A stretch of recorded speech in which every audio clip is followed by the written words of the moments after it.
Controle de um reator nuclear.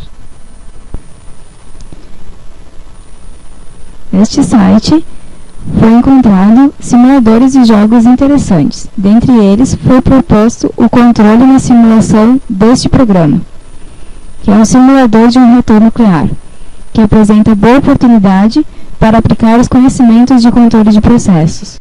Foi proposto ao nosso grupo apresentar a curva de resposta dinâmica do processo, a função de transferência modelada para o processo com o simulador dinâmico feito com a ferramenta Cycles do Scilab, o projeto de sintonia e operação de um controlador do tipo proporcional em malha fechada com o processo. A campanha de funcionamento teve como objetivo a avaliação da ação do controlador em malha fechada. O objetivo é produzir eletricidade sem causar um colapso, tentar encontrar o equilíbrio entre a produção de energia eficiente e manipulação segura dos equipamentos. A planta consiste em um reator, em um trocador de calor, em uma turbina e uma torre de resfriamento. Pode-se ajustar a posição das barras de grafite, onde fica o urânio. Podem ser ajustadas também a vazão de refrigerante primária, que transporta o calor para o trocador de calor, e a vazão do refrigerante secundária para a turbina. Fica evidente a partir desse gráfico que todo o processo é função única da quantidade de combustível, e a potência máxima encontrada foi no momento em que o combustível estava com 53% restante. Evitando tratar o problema como transiente, criamos uma equação lógica a qual torna o processo invariante com o tempo, pois o produto do valor de combustível pela altura das barras é constante. Para isso, x deve variar, já que a quantidade de combustível C não pode ser controlada. Então, com a variação de C, automaticamente as posições das barras devem variar inversamente proporcional, para manter a igualdade. Portanto, a nossa variável controlada é a função objetiva, e a manipulada é a altura das barras x. O processo se tornou a partir de nossa modelagem permanente, com uma única função de transferência. Para uma temperatura de reator igual a 691, x é igual a 16 e C igual a 53, sendo o produto 848. A partir disso, foram calculadas as variações de x em relação à quantidade de combustível, para que esse valor se mantivesse constante. Uma nova campanha foi realizada e, posteriormente a essa, uma potência média de 1.600 não foi alcançada. Então, para que essa meta do trabalho fosse atingida, um novo valor da função objetiva foi determinado, onde x igual a 17 e C igual a 53, sendo o produto 901. Com esse valor, a potência média atingida foi de 1.662 kW. Segundo a função proposta, a temperatura do reator, após alguns testes, ficou entre 700 e 730, com uma temperatura média de 715,38. Tendo feito essa abordagem, o próximo passo foi realizar uma perturbação de grau no nosso processo, para encontrar a função de transferência do mesmo. Sendo assim, realizamos um novo procedimento.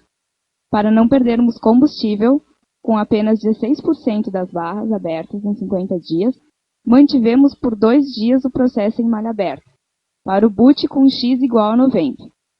No terceiro dia foi iniciado o controle em malha fechada, e no 50º dia foi feita uma perturbação de grau de 27,5, como demonstrado no gráfico.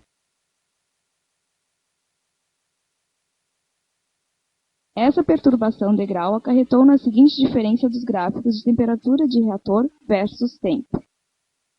A partir do gráfico, foram obtidos os parâmetros necessários para a função de transferência do processo. Com esta função de transferência, as ferramentas do Cycles no Scilab foram usadas para a sintonia e análise de respostas do controlador. Essa sintonia foi feita através do método heurístico de Ziegler e Nichols, onde se determinou para um controlador proporcional em malha fechada o ganho último, KU, valor de Kp quando a resposta se torna oscilatória. Tendo o controlador sintonizado, partiu-se para a etapa de testes do mesmo.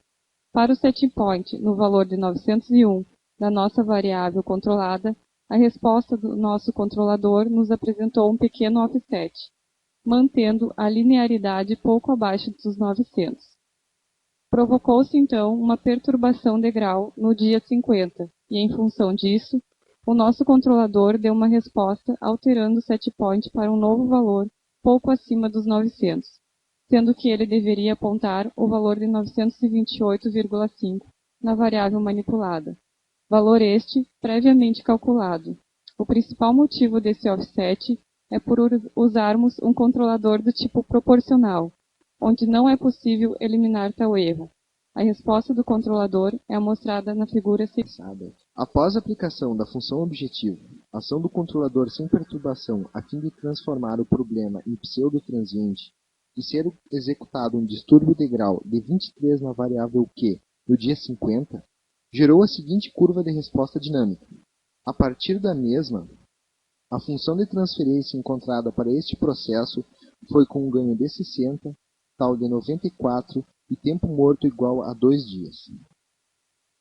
A sintonia foi realizada e obteve-se um ganho último de 2,48 e, portanto, um KP de 1,24.